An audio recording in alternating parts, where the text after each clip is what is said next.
Hoy en día uno de los grandes desafíos que hay en el tema de los agricultores es las nuevas generaciones. Los hijos no siempre se interesan en quedarse en el negocio de la agricultura. Y no se interesan porque no es rentable, porque ven el sacrificio que hacen los padres y no es rentable. Hay una parte muy importante también de lo que tiene que ver con la responsabilidad de mejorar los ingresos y la sostenibilidad de los agricultores. El agro es una industria bastante machista, ¿sí? Sin embargo, por ejemplo, cuando vos ves Colombia, tenés una cantidad muy importante de madres cabezas de familia que trabajan en el agro. Es que todas las áreas quieren comunicar. Realmente hay que ser muy cuidadoso en qué decir, cuándo decir, cómo decirlo y también decir las cosas que hay que decir. Y un tema muy importante.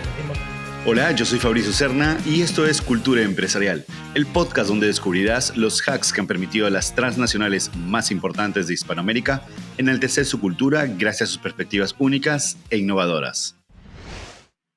En este episodio de Cultura me acompaña Facundo Malnecht. Él es director de Recursos Humanos para América Latina en Yara International, líder mundial en la producción y comercialización de fertilizantes para agricultura sostenible. Facundo tiene 30 años de experiencia profesional y es considerado un líder inspirador en la región, movilizando y dando sentido a la gestión de su equipo, lo que le permitió recibir por segundo año consecutivo un reconocimiento en Colombia como uno de los 25 HR Influencers 2023, destacado dentro de la categoría Change Makers. Es licenciado en Relaciones del Trabajo por la Universidad de Buenos Aires. Además, cuenta con un posgrado en Gestión de Recursos Humanos por la Pontificia Universidad Católica de Argentina y un máster en Contabilidad, Economía y Finanzas por la Universidad de Belgrano. Sin más, disfruten de mi conversación con Facundo Malnecht. Facundo, muchísimas gracias por haber tomado esta llamada. Bienvenido a Cultura Empresarial. Gracias a vos, Fabricio, por haberme contactado. Un gusto. ¿Qué hace un argentino en Colombia? Ya tienes casi 10 años ahí. Fuera de micro me contabas que no eres muy fan del mate, pero imagino que te va súper bien el café. Sí, tal cual. Sí, es cierto. Me encanta el café, así que estar en Colombia, viste, es como, no sé, pienso como en mi tierra, a alguien que le guste el vino, poder trabajar en Mendoza, digamos, ¿no? Sí, ¿qué hago en Colombia? En realidad hace casi 9 años ya que estoy en Colombia. Eh, yo trabajo en una empresa multinacional noruega que se llama Yara, que se dedica a lo que es líder mundial en la producción y comercialización de fertilizantes para una agricultura sostenible, perdón. Y bueno, una parte importante de mi carrera acá dentro de Recursos Humanos la realicé teniendo un rol regional desde Argentina. Exacto. Y en el año 2014, fin de 2014, la empresa compró y ahora compró en Latinoamérica un holding de empresas de fertilizantes, cuya empresa mayor con planta de producción estaba en Colombia. Cambió totalmente el negocio, la cantidad de personas que había que liderar, el market share en los países, etc. Sí. Y a partir de ahí me ofrecieron la dirección regional de América Latina, pero me tenía que mover a Colombia porque era donde estaba, digamos, si se quiere, la parte más demandante del negocio por un lado, y por otro lado también cuando miras América Latina, Colombia es como estratégico para todo lo que es el tema viajes, ¿no? Estás en el medio. Exacto, como y el te centro, sí. facilitaba todo. Entonces así apareció en Colombia. Fue como esta historia con Yara, arranca más o menos hace unos 22 años, pero algo que me llama mucho la atención de tu perfil, de tu trayectoria, es que antes estuviste en algo absolutamente distinto que me gustaría repasar brevemente. ¿Cómo fue esa experiencia previa que tuviste en el Sanatorio de la Trinidad de Palermo? Sí, mira, fue muy interesante porque en realidad yo estudié Relaciones del Trabajo en Argentina, en la Universidad de Buenos Aires, y me faltaba un año para recibirme y yo me había dado cuenta que no tenía experiencia en los recursos humanos. Mi única experiencia era en el taller que tenía mi papá, mi padre, con mi tío, una marmolería y carpintería, y digamos ahí hacía un poquito de todo, pero nada ligado a la carrera en sí. Y entonces me empecé a preocupar, digo, pucha, me falta un año, no tengo nada de experiencia. Y bueno, y me puse a buscar trabajo y ingresé en el sanatorio, primero como temporal por 6 meses, luego quedé efectivo y es muchos años atrás. Imagínate, mi primer trabajo dentro del sanatorio tenía que ver con el hecho de controlar las fichadas de la gente. Wow, Quién okay, entraba, claro. quién no entraba, si se olvidaban de fichar. Control manual de asistencia, quiere decirme tú. No, no era manual, era con tarjeta, Ah, ya, no, tan atrás no, claro. era con tarjeta y eso se marcaba en un software, Ya, pero claro, la gente fichaba tarde o no claro, fichaba, entonces uno tenía que hacer el tracking, ¿no? claro. Y realmente yo estuve 7 años ahí, entré desde la posición más baja de recursos humanos y me fui como el gerente de recursos humanos. Y la verdad que creo que fue lo mejor que me pasó para tener la posición que tengo hoy, porque por un lado, trabajar en un sanatorio es algo que nunca para, es 24/24, no hay feriados, entonces uno toma el sentido de la urgencia de las cosas. Por otro lado, también, digamos, en un sanatorio, digo sanatorio, sanatorio se dice en Argentina, probablemente en otros países de Latinoamérica, digamos, es una clínica, es decir, es un hospital privado, Sí. ¿no? O sea, de fondos privados. Digo para aclararlo, porque dependiendo del país pueden interpretar distintos... Claro, podría ser quizás hasta un hospital psiquiátrico. Exactamente. En Colombia, por ejemplo, un sanatorio es un hospital psiquiátrico. En Argentina es una institución privada de salud. Entonces, lo que te decía, lo que más aprendí, lo que más valoro de haber trabajado ahí, por un lado con gente que me formó realmente, gente que era mayor que yo y que me formó en el área, digamos, mi primera jefa, me acuerdo, tengo el mejor de los recuerdos, todavía en contacto con ella, con Fernanda, María Fernanda Cecchini se llama, y, pero como te decía, lo más importante para mí fue que en una clínica uno tenía contacto con todo tipo de personas, de todo tipo de clases sociales y con todo tipo de calidad humana.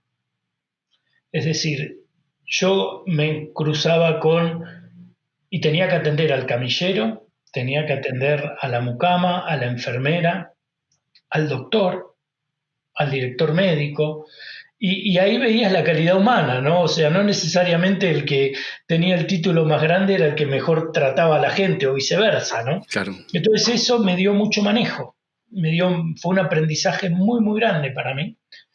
Y bueno, y se fueron dando distintos movimientos, distintos cambios en el sanatorio. Primero pasé a otra sucursal que había digamos, la casa central estaba en Palermo y pasé a San Isidro a liderar una clínica más chica de 120 personas. Y después volví porque era un grupo de salud, y después volví y lideré las dos clínicas. La clínica en Palermo con casi 500 y pico de personas y la clínica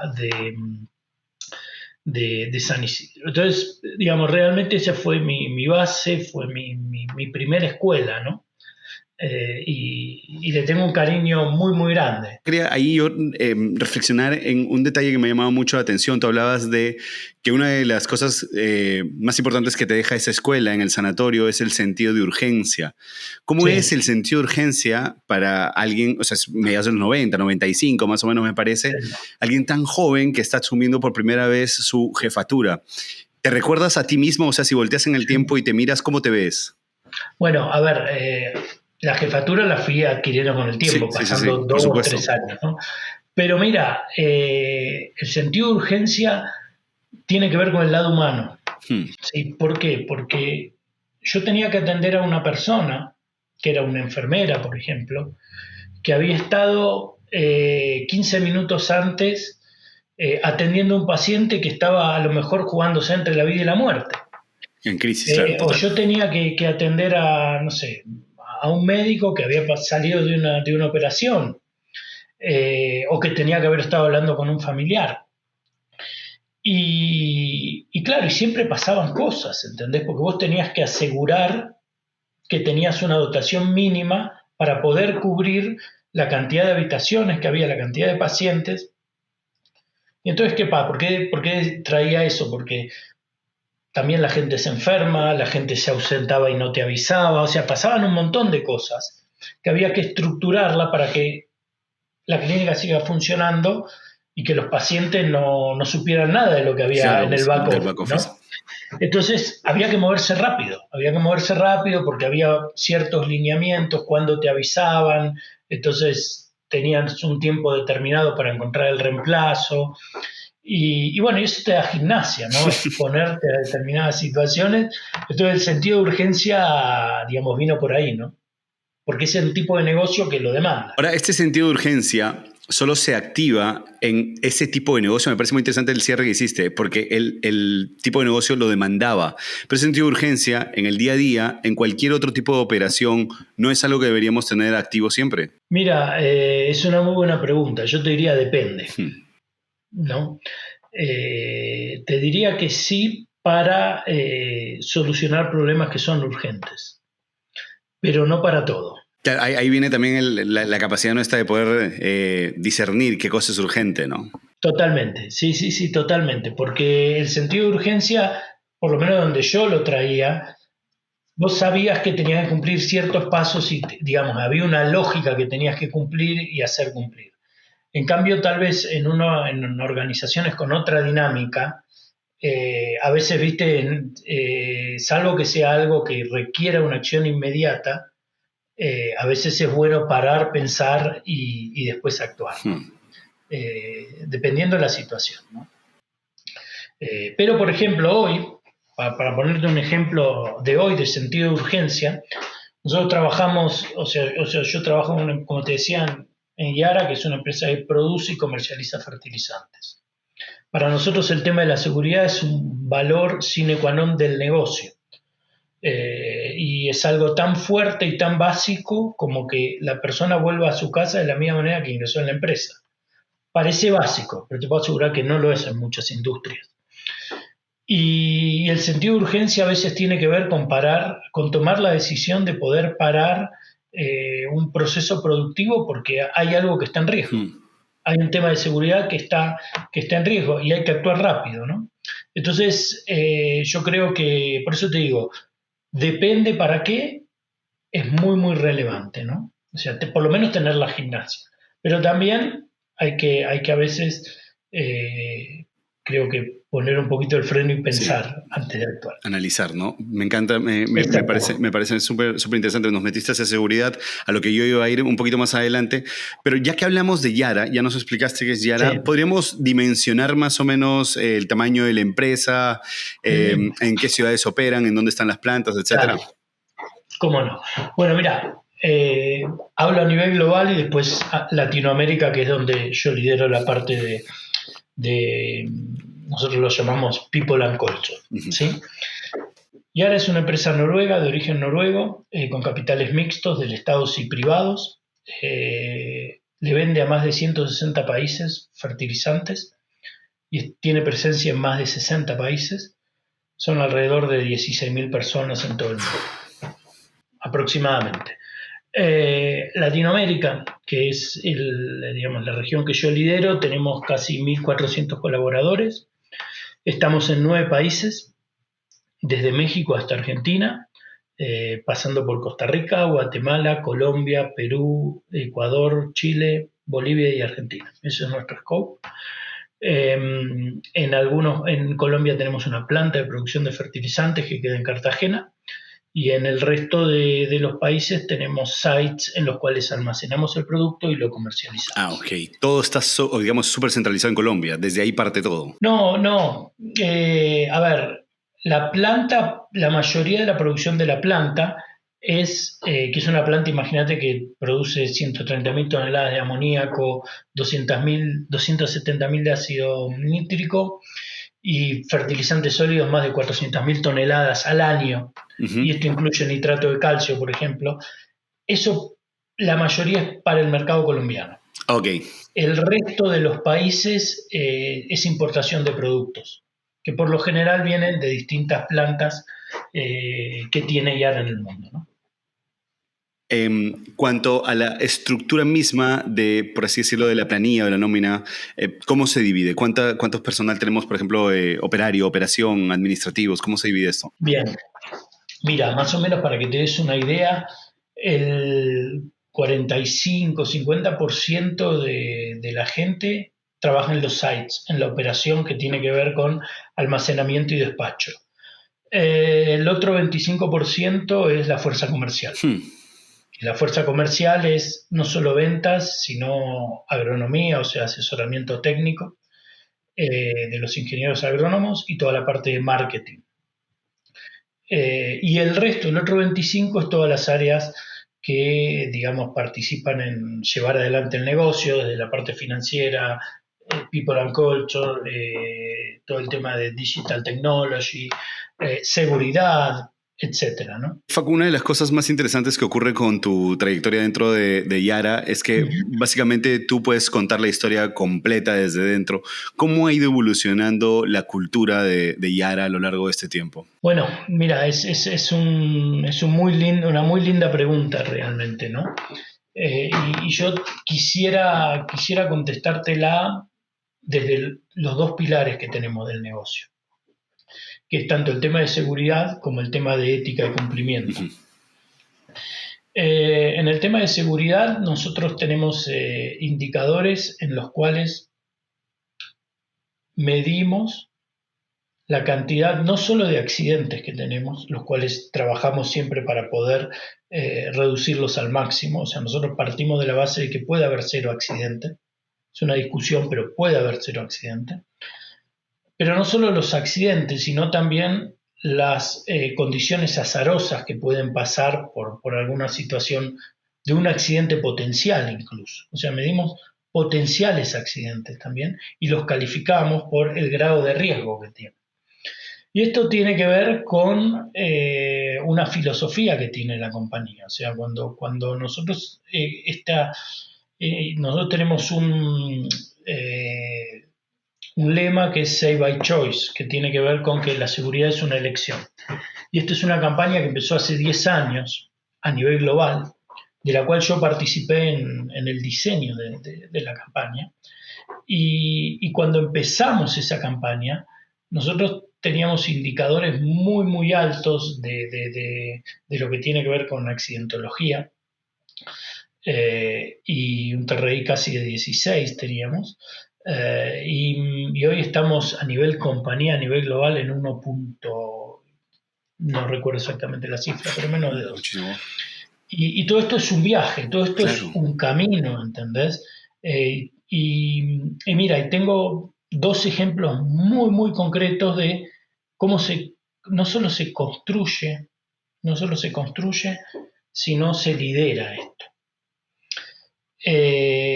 Un ejemplo tiene que ver con, por ejemplo, algo que me pasó a mí hace 1 mes y medio, en el cual teníamos una reunión con el CEO de la compañía en un curso de entrenamiento que estábamos haciendo, y el CEO, hablando del tema de seguridad, nos contó, no leyéndolo de un papel, sino en la misma tipo de conversación que estamos teniendo nosotros, Fabricio, nos relató los 60 accidentes que hubo en 1 hora y pico en todo el mundo. O sea, y si te los contó es porque sabe, es porque está. Entonces él, cada vez que hay un accidente, 1 vez por semana, los viernes, el país que tuvo el accidente tiene que sentarse y explicarlo. Entonces eso es un mensaje, ¿entendés? Entonces, el primer mensaje, ¿cuál es? El primer mensaje, uno dice, bueno, está bien, se tiene que sentar con el CEO, se lo tenés que explicar, no es nada agradable, y más si te pasa un accidente al mes siguiente, digamos, todo eso. Pero por otro lado, cuando yo estaba sentado ahí, decía, no es un proceso, es realmente un valor, porque él lo contaba sabiendo detalle de todo, viste, como nosotros podemos estar hablando de, no sé, de fútbol, por decir algo, ¿no? Entonces, el tema de seguridad es fundamental, y es fundamental porque muchas cosas van cambiando. O sea, cuando yo ingresé a trabajar, era normal que un ingeniero que salía con su vehículo a recorrer, a visitar clientes, tomara alcohol. Luego de visitar a un cliente o a la noche y después volvía a la casa. Digamos, hoy eso nosotros no lo aceptamos, ¿no? O sea, pero porque se pone en riesgo el propio trabajador, ¿no? Entonces, y eso es un camino, eso es una evolución, ¿entendés? Es pensar no solo en vos, sino pensar en el otro también.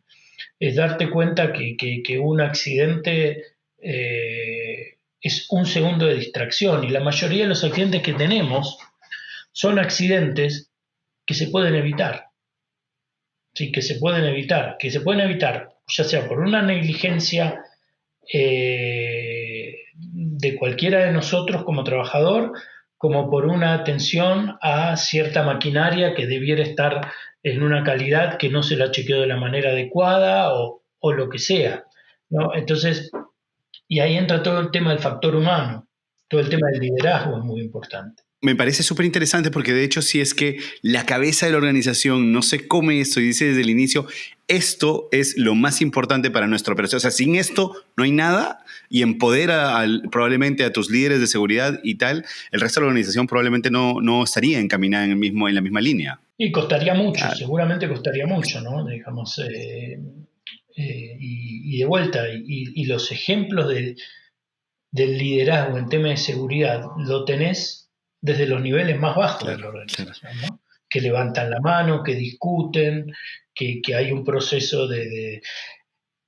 También esto va evolucionando con lo que vos mencionabas, con el hecho de, por ejemplo, nosotros tenemos en las plantas, antes de empezar la operación, como un check-in de cómo está la persona, cómo te sentís hoy.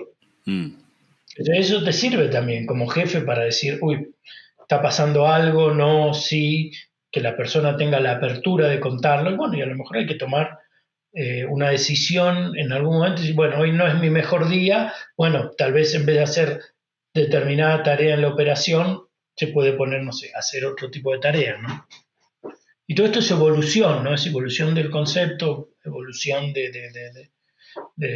sí, básicamente del concepto de seguridad en la organización. Me parece súper interesante además el hecho de que el CEO pueda tener la capacidad de él mismo explicar y ejemplificar lo que ha ocurrido, porque, y aunque no nos guste, hay cosas que tienen que suceder para que no vuelvan a suceder. Y en este punto, el que él las sepa y que las lleve además, ¿no?, a la organización y diga, esto ha pasado en tal y tal y tal y tal lugar, puede encender ese sentido de alerta, ese estado de alerta que a alguien se le podría haber dormido y no se ha dado cuenta que eso podría haber ocurrido en la misma operación en Colombia. Total, Qué fuerte. exactamente. Y siguiendo con esto que decís del tema de la evolución, hoy un tema clave tiene que ver con el tema de la salud mental. Qué fuerte. Sí, o sea, hoy temas de seguridad también tienen que ver con la salud mental, ¿no? O sea, venimos de pasar una pandemia que realmente lamentablemente dejó secuelas muy fuertes, ¿no? Y además por el tipo de, bueno, digamos, cada día más las enfermedades tienen que ver con los aspectos más psicológicos y no solamente con lo físico, ¿no? Antes cuando veías el listado decías, bueno, no sé, analizábamos dónde teníamos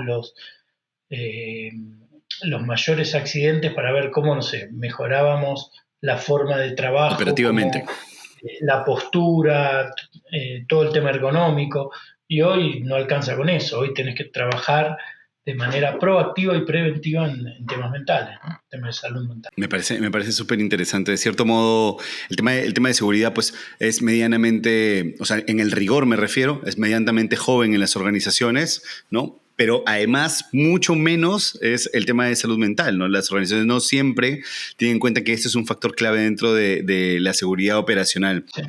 Ahora, Facundo, una consulta que yo quería hacerte y me parece súper interesante ya que hablamos del tema de seguridad. Los procesos de capacitación, imagino también dentro de ya han ido evolucionando con el tiempo. ¿Cómo era antes? O sea, ya 22 años tú puedes contar bien la historia, insisto, pero ¿cómo era antes y cómo son ahora estos procesos de capacitación? Depende, ¿no? O sea, antes la capacitación era una capacitación más unidireccional, si se quiere, ¿no? O sea, venía el instructor y te explicaba un poco o compartía el conocimiento. Hoy en día yo creo que todo el tema de formación y capacitación ligado a seguridad tiene tres grandes aristas, ¿no? La primera es cuando ingresa la persona. O sea, hay que poner en el ingreso nosotros hay un proceso de inducción en todos temas de seguridad a nivel general y a nivel específico del lugar de trabajo donde van a estar. Nosotros tenemos 5 reglas de oro que debemos cumplir en temas de seguridad, que cuando una de esas reglas se rompe, evidentemente, digamos, es una falla grave. Y después tenés que ver el tema de seguridad en el lugar de trabajo. No es lo mismo los temas de seguridad que se pueden entrenar en una oficina como la que estoy yo, como en una planta, por ejemplo. Y la forma de entrenamiento va cambiando porque hoy en día con tecnología tenés una parte que es autodidacta, ¿sí? O sea, vos pones el curso online, la persona se entrena, lo ve el video, lo aprende, hace el check, a ver si pasa o no pasa, y si no pasa lo tiene que volver a hacer, que eso antes no había realmente. Pero hoy en día la parte más rica en el tema de entrenamiento es que ya no es unidireccional, sino que ya es un compartir. Ya es nadie mejor que el empleado es quien sabe cuál es el riesgo que está asumiendo en su trabajo, qué cosas no están de la manera que debieran estar o que pudieran llegar a pasar. Entonces, parte de los entrenamientos tiene mucho que ver con eso de poner los temas arriba de la mesa, ¿no? Y también una cultura transparente de hablar, ¿no? O sea, ¿por qué digo esto? Porque en el pasado vos tenías jefes que te decían, dale, despachá, no importa. No, pero sí, o sea, los conceptos eran mucho más primitivos, si se quiere, ¿no? Y hoy, viste, digamos, uno puede levantar la mano y decir, bueno, a ver, por favor, paremos un poquito, está pasando esto es delicado, tenemos que parar la máquina, no sé, la embolsadora, porque no sé, da una descarga eléctrica, lo que sea, ¿me entendés? Entonces, el entrenamiento cambió en este aspecto de poder compartir, ¿no? En temas de seguridad. También sé, cuando estábamos con las chicas preparando esta conversación contigo, sé que tienen un compromiso en Yara de cara a una proyección hacia el 2050, basado en una serie de pilares. ¿Nos podrías comentar un poquito al respecto? Sí, cómo no. Mirá, son distintos compromisos que tiene la empresa. Por un lado, nuestra idea tiene que ver con, o sea, cuando miramos la estrategia, por un lado, con aumentar la cantidad de personas a las cuales a través de los fertilizantes podemos alimentar. Y el compromiso es más de 2.000 millones de personas adicionales poder alimentar en el 2050. Digamos que es un montón. Pero por otro lado, no solo la cantidad de personas más que podemos alimentar, sino el gran desafío que tenemos tiene que ver con la neutralidad climática. ¿Sí? O sea, nuestra visión como compañía es cultivar un futuro alimentario positivo para la naturaleza, apalancándonos en la neutralidad climática y la agricultura regenerativa. Y la neutralidad climática es clave. ¿Por qué? Porque está todo el tema de las emisiones en el medio. ¿Sí? Y trabajar en el tema de la reducción de emisiones, en la reducción de la huella de carbono, que la agricultura es en gran parte de los mayores responsables de esto, es fundamental. O sea, y te cuento, por ejemplo, que nosotros, hasta qué punto estamos comprometidos con esto, que además tiene que ver con uno de los tantos pilares que tiene las Naciones Unidas, ¿no? El tema de neutralidad climática, agricultura regenerativa, prosperidad para el agricultor, etc. Pero, por ejemplo, nosotros en Cartagena, en la planta de Cartagena, estamos haciendo este año una inversión cercana a los $100 millones, con base en 2 pilares. Por un lado, lo que es la ampliación y modernización de la planta, y por otro lado, un proyecto de descarbonización que va a reducir en un 60% la huella de carbono en los fertilizantes que se producen en la planta. Y esto representa 500.000 toneladas de CO2 que va a ayudar a todo y que al final ayuda a todos los productores. ¿Por qué? Porque su producto final tendrá mayor huella de carbono y tendrá mejor calidad. Y hoy en día, vos sabés muy bien, Fabricio, que la tendencia mundial es a consumir alimentos de la mayor calidad posible. Uh-huh. Entonces nosotros estamos muy, muy comprometidos con eso. Y por otro lado también la otra parte de la inversión tiene que ver con poder producir 80.000 toneladas más de las que producimos hoy, también reduciendo lo que es la huella de carbono. Entonces, y esto es muy importante, ¿por qué? Porque básicamente, mira, hoy la agenda de los compromisos ambientales de todas las compañías es muy alta y estas metas no logramos nosotros solos. ¿Sí? No es porque nosotros decimos vamos a combatir la huella de carbono, no. Requiere un esfuerzo colaborativo de todos los actores de la cadena de alimentos. O sea, nosotros desde Yara desarrollamos este tipo de tecnologías para reducir la huella de carbono. Pero también buscamos generar partners que estén interesados en esto. O sea, así como nosotros lo buscamos, ellos nos buscan a ellos. Ellos nos buscan a nosotros, perdón. Y hoy tenemos vínculo estratégico con Nestlé, con Heineken, con PepsiCo, con McCain, o a nivel latinoamericano con Bimbo, por ejemplo.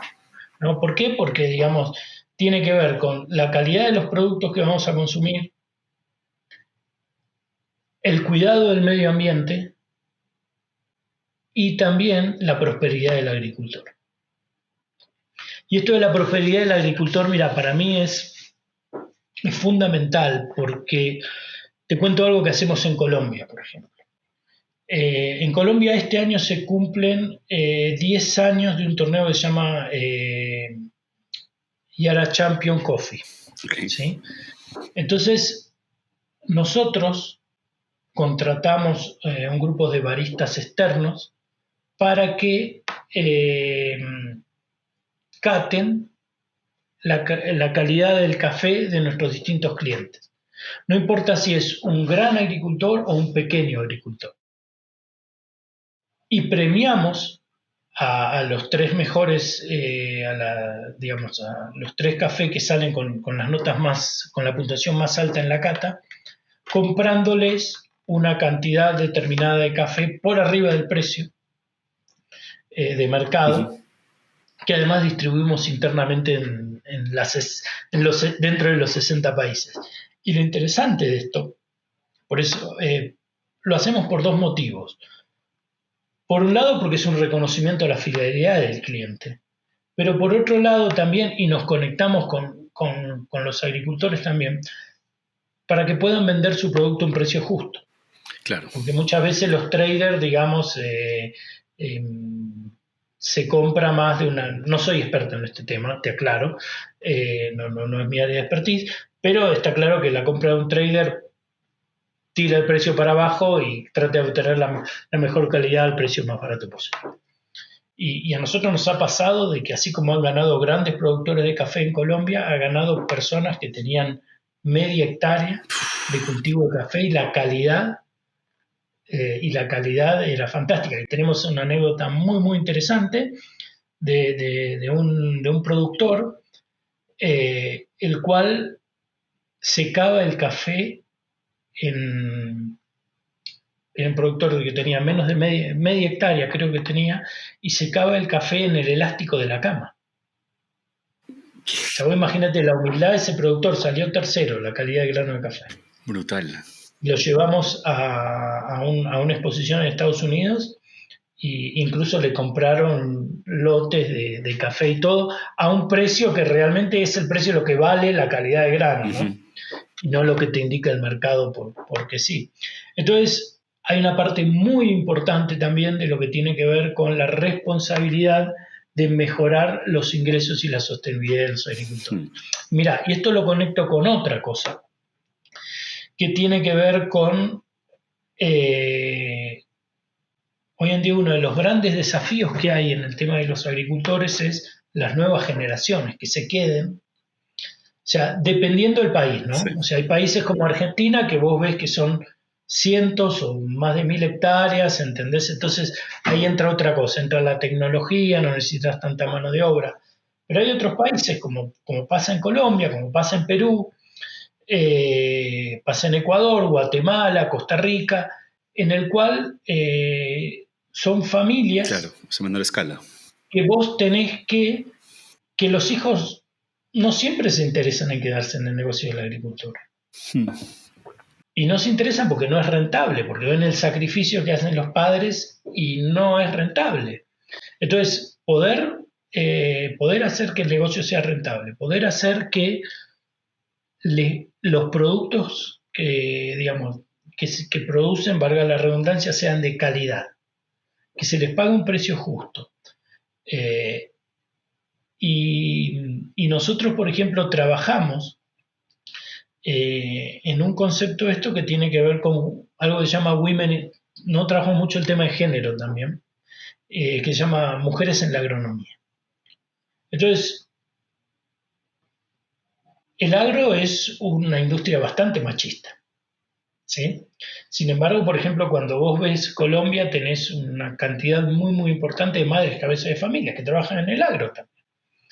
Entonces, ¿cómo trabajar, cómo la mujer realmente se puede empoderar a todo nivel? A nivel de eh, productora, a nivel de trabajar para un distribuidor, una ingeniera agrónoma, o a nivel de nuestras propias ingenieras agrónomas también, ¿no?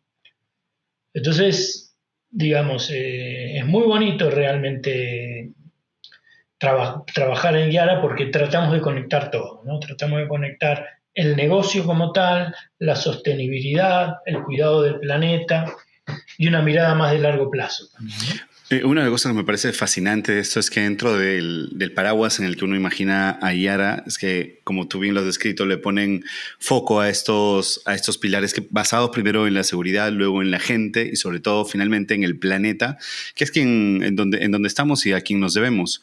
Pero una de las cosas que tú tocabas ahora sobre el tema de la igualdad de género y tal, es que también ustedes le ponen foco, escuchaba decirlo en una entrevista que te hicieron hace poco, en la diversidad. ¿Podemos hablar un poco sobre eso, socio? Y voy a romper un poquito la mirada de diversidad, ¿no? O sea, está claro que la diversidad tiene muchos aspectos. Diversidad de género, diversidad digamos, de nacionalidad, de edades, ¿sí? Pero para mí lo más interesante es la diversidad de mindset.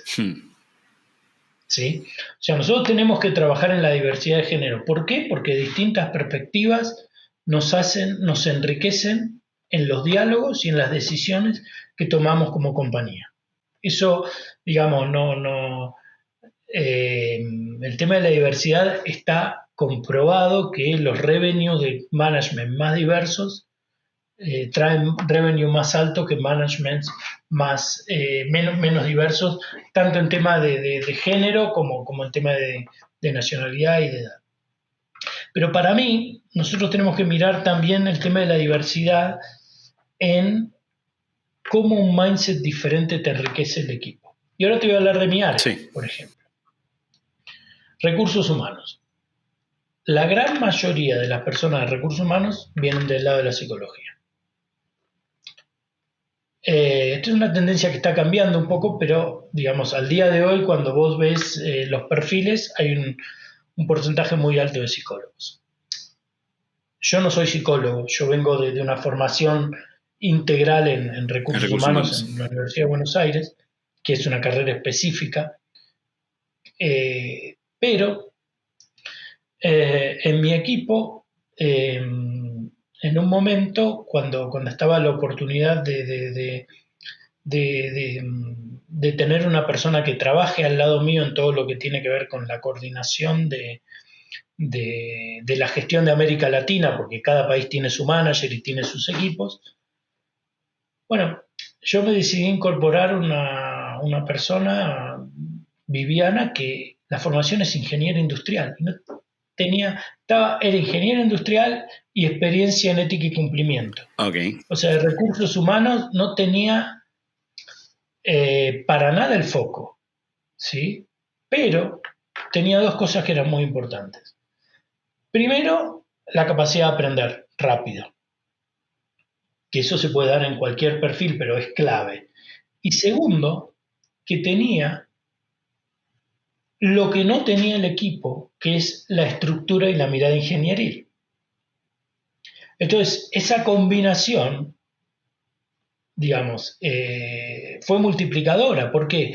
Porque organizás las cosas de otra manera, porque haces otro tipo de preguntas que la gente no estaba acostumbrada, y porque también ella también aprendía, al día de hoy es nuestra gerenta en región andina, que es Colombia, Ecuador y Perú, y ella también le desafían sus estructuras también, ¿no? Entonces, y terminó ganando el equipo, terminó ganando el área. Entonces, traer una mirada diferente es fundamental. Otro ejemplo, pasaba, por ejemplo, en un área, en el área comercial a nivel regional que definía políticas comerciales, estrategias, campañas nuevas. Bueno, hablando con la directora del área, no es que la convencí, porque no es que la convencí, sino que le hice ver el beneficio, como teníamos una serie de candidatos. Se lo vendiste a la comercial. De que nos convenía tener una de las candidatas que tenía experiencia financiera. Claro. No experiencia comercial. ¿Por qué? Porque te organizaba los números, te enriquecía el equipo. Entonces, ahí para mí la diversidad es clave. Ahí potencia y ganamos todos. Después sí, podemos empezar a hablar de todo el trabajo que tenemos, por ejemplo, en diversidad de género, que lo dividimos en dos y que hay cosas muy interesantes. Por ejemplo, nosotros tenemos un target que es las incorporaciones y las promociones. Queremos que... Hoy tenemos un target de 50-50. Nuestros objetivos están cerca, están en 40 y pico %. Pero lo más importante es que lo que no negociamos es la calidad del candidato. O sea, no es por cumplir el target. O sea, a mí lo que me interesa es que la terna final pueda ser lo más diversa posible en materia de experiencia, en materia de género, pero lo que no se negocia es que el candidato sea el mejor candidato posible. Y acá viene un mensaje muy interesante que vemos en el tema de la mujer.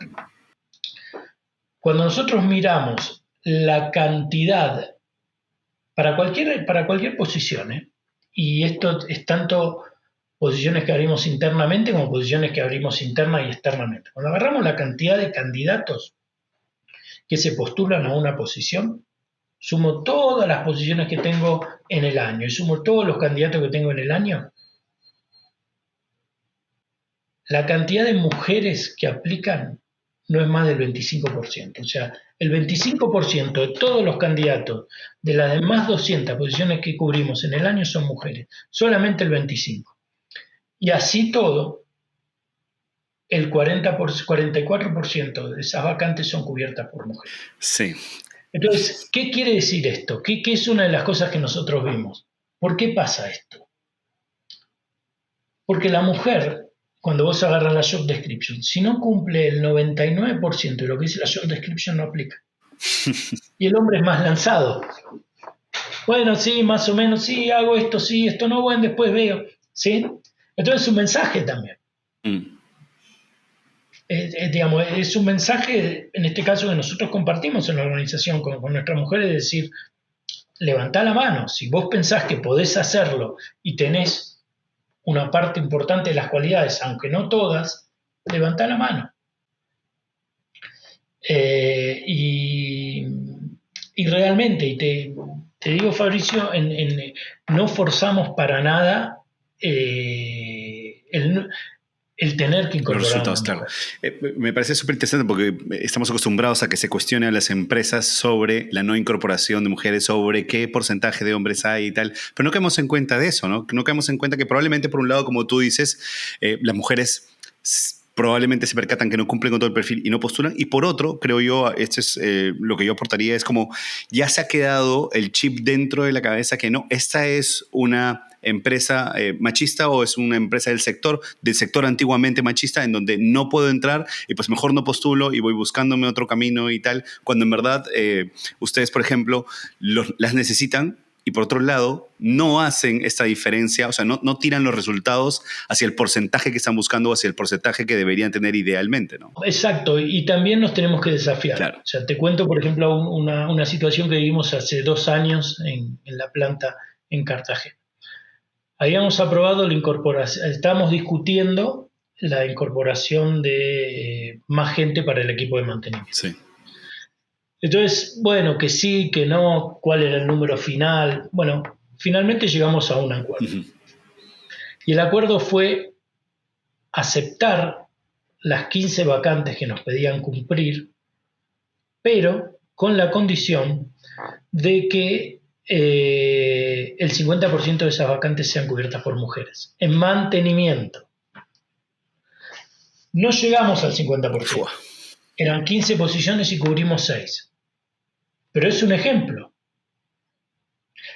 Es realmente un ejemplo de las oportunidades que tenemos y de cómo también nosotros tenemos como líderes que desafiar la estructura. Facundo, sé también que dentro de los planes de Yara tienen ustedes unos retos o un nuevo proyecto en temas de digitalización. ¿Qué nos puedes comentar al respecto? Mira, el tema de digitalización es clave. ¿Por qué? Porque hoy en día el manejo de datos es lo que nos permite tomar decisiones lo más precisas posible, corriéndonos de los sesgos, ¿no? Digamos que, entonces, para nosotros el tema de manejar el tema de digitalización, de ser precisos en todo lo que tiene que ver con desarrollar estas competencias es clave. Y si bien nosotros tenemos un área en el cual trabajamos todo el tema de digitalización a través de herramientas de Power BI, tableros que nos permiten ver cómo estamos prácticamente a diario, sí. Es algo que también desarrollamos en todas las áreas, ¿no? O sea, en las áreas comerciales, en las áreas de finanzas.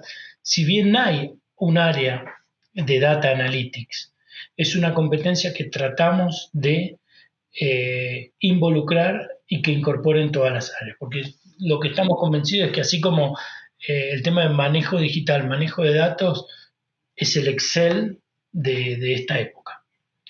Entonces, eso es clave, el tema de digitalización es clave. Uno cree a veces que esto es parte como de una evolución natural en la que tiene que caer, pero detrás de esto hay como ciertas estrategias que ustedes mismos se han planteado en la empresa, ¿no? Que no es necesariamente como el cambio intergeneracional y tal, y la evolución llega sola, sino que hay que armar toda una estrategia detrás. Sí, totalmente, sí, hay que armar una estrategia, hay que la estrategia se trabaja desde 2 lugares. Por un lado, internamente, cómo llevo a todos los empleados de hoy que están trabajando en Yara a avanzar hacia ese concepto de digitalización y ponerlo en práctica, ¿sí? A través de entrenamientos y también cómo mido el mindset digital de los potenciales nuevos trabajadores de Yara, ¿no? Nuevos empleados de Yara. Y acá hablo del mindset, queriendo decir no tanto las habilidades técnicas que tienen, sino la capacidad, la flexibilidad mental de poder trabajar en conceptos digitales y en entornos digitales, ¿no? Pues muchas veces también puede haber personas que no estén trabajando porque tienen esa flexibilidad. Entonces es un tema, sí, muy, muy relevante. ¿Tienes algún otro proyecto que pudiésemos rescatar dentro de Yara Internacional ahora mismo? Mira, otro proyecto que te puedo contar es, sí, mira, hay un programa muy interesante, que tiene con un tema de formación por un lado y de responsabilidad social por otro, que estamos desarrollando en México, que se llama Programa Crecimiento, ¿sí? Uh-huh. ¿Y con qué tiene que ver este programa? Nosotros en México tenemos 6 bodegas distribuidas a lo largo de todo el país, en Topolobampo, en Veracruz, en Manzanillo, y lo que estamos haciendo es apostando a la formación de nuestros empleados. Muchos de ellos tienen terminado la escuela primaria, pero no la secundaria. Incluso algunos no han terminado la escuela primaria, por ejemplo. Entonces, lo que estamos haciendo es, junto con el Estado de México, con el Estado, perdón, sí, con el Estado de México, lo que estamos trabajando es trayendo maestros, instructores, para que den clases y que estos trabajadores puedan tener su título formal oficial. Esto lo hacemos por fuera del horario laboral, pero hemos tenido realmente muy buena acogida de nuestros empleados, incluso de la familia, que están muy contentas, y apostamos un poquito más porque dependiendo el nivel de estudio que tenga esta población, incluso apostamos a lo que tiene que ver con desarrollo de habilidades técnicas, o sea, que tenga que ver con mantenimiento, con electricidad, etcétera, ¿no? Y esto es muy bueno porque es para la formación de las personas, que también es un beneficio para la compañía, pero también tiene que ver con un costado social, ¿no? De responsabilidad social empresaria. Y eso realmente me parece algo muy, muy interesante y relevante de destacar. Pero además impacta directamente en la estructura o en la consolidación de la marca empleadora. Sí, sí, realmente sí. Sí, impacta en la... O sea, impacta por todos lados, ¿no? Realmente sí.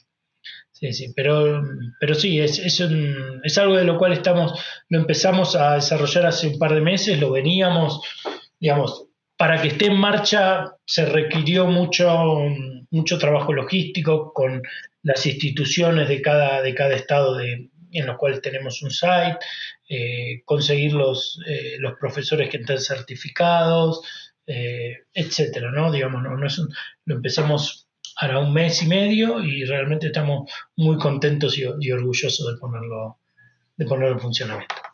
Me parece súper interesante. O sea, por un lado, sí, el tema de proyección social, de responsabilidad social, pero por otro, además, la barrera de salida, es decir, la barrera de entrada y salida, ¿no? La barrera de entrada, más gente ve las buenas iniciativas que ustedes tienen y se interesan por la empresa, y la barrera de salida para que la gente no se vaya, finalmente, si es que además logras, de cierto modo, poder impactar en la familia, ¿no? Realmente en... Sí, exactamente, que se pueda quedar, digamos, la persona dentro de la organización, pero también es importante que la persona que pase por IARA sea lo más empleable posible si es que el día de mañana no trabaja más con nosotros.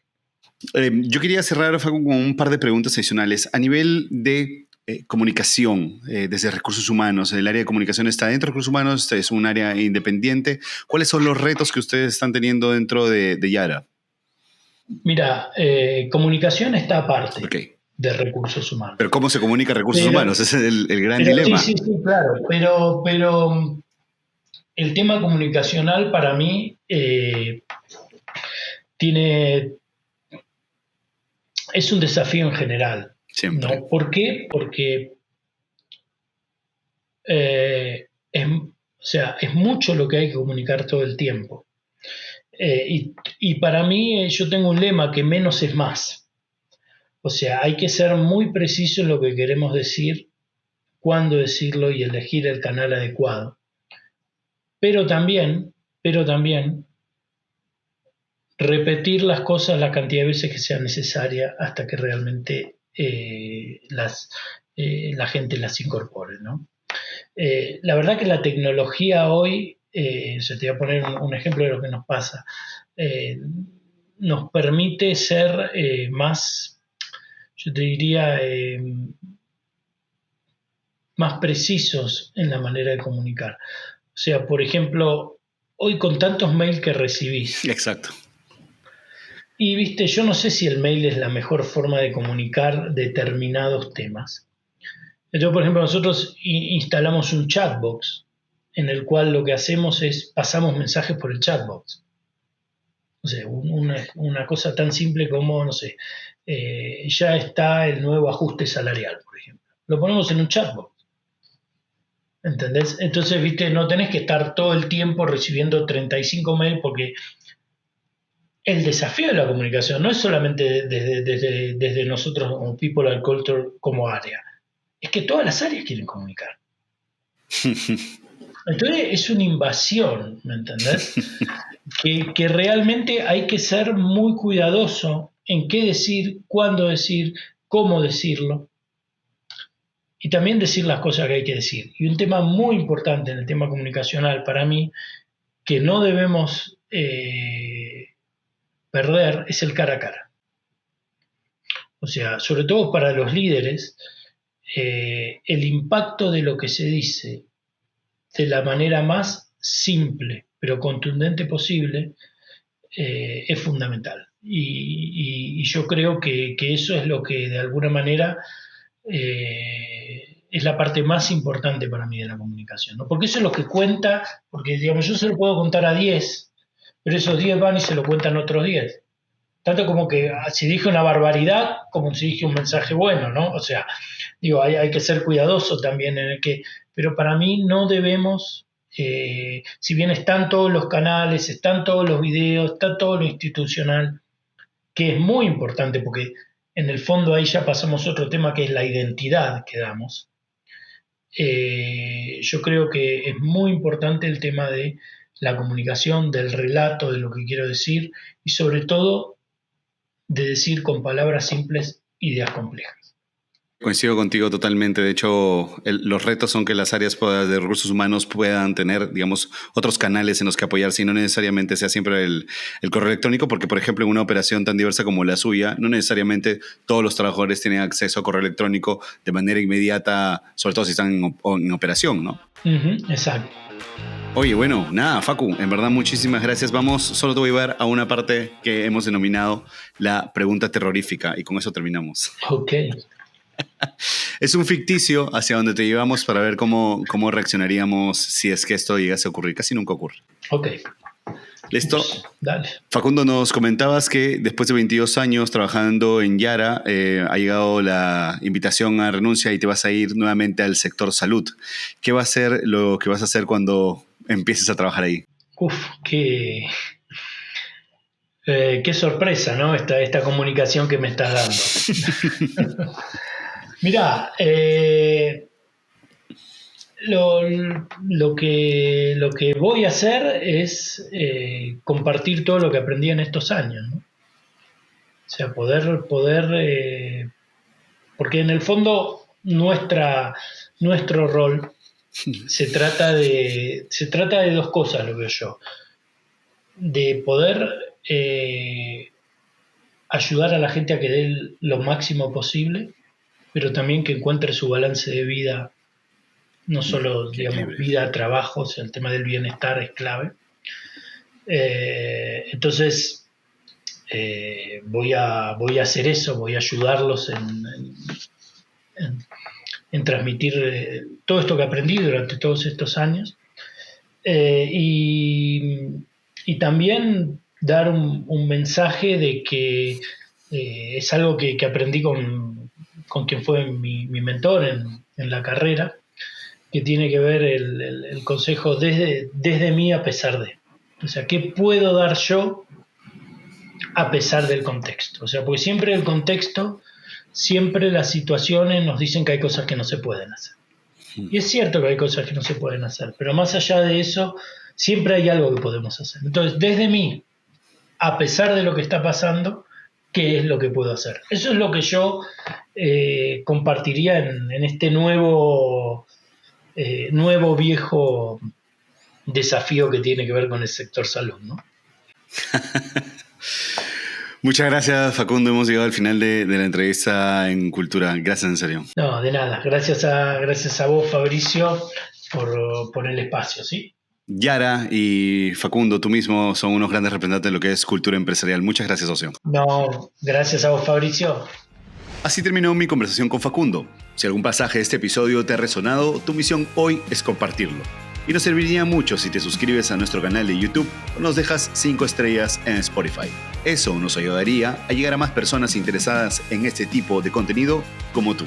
Yo soy Fabricio Serna, gracias por llegar hasta aquí.